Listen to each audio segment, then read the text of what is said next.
tutorial untuk menyembuhkan ayam yang pilek berikut ngorok dan senot.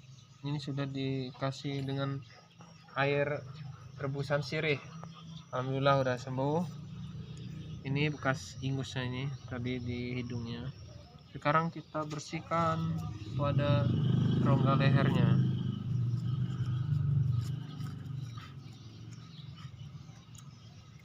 Maaf guys, ini agak gimana gitu ya, agak kasar. agak kasar. Ini di daerah kita Waihanda ini terkenal dengan lumbung padi. Nah, dekat irigasi nih guys, ini lendirnya guys. Maaf guys, agak jorok guys ya. Ginilah guys, ini namanya hidup di kampung. Sebagian ilmu menjadi dokter hewan. Ya sudah ya, ini yang penting guys. Itu belum penting, ini perhatikan, ini ada rongga pada, jelas kan? Jelas. Ini kental guys. Aduh, ini kental guys, lihat guys.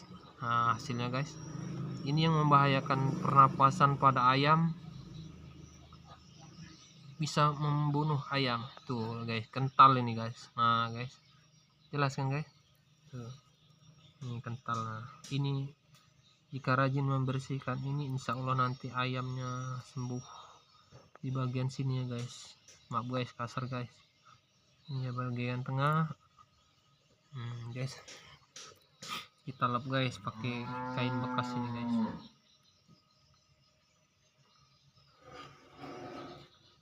Hasilnya ini guys, ada darah, ada kental tuh guys. Nah, agak jorok guys, kental dahaknya guys. Inilah yang menyumbat persaluran pernapasan, siapa namanya, boy si boy ini. Kita bukan manusia aja kasih nama, ayam juga kita kasih nama. Maaf guys, ini guys, apa ini guys? Nah guys, itu yang membahayakan guys. Mohon subscribe and like. Kita ambil lagi guys, berbagi ilmu guys kita nih guys. Nah guys, ini guys, ini apa namanya guys?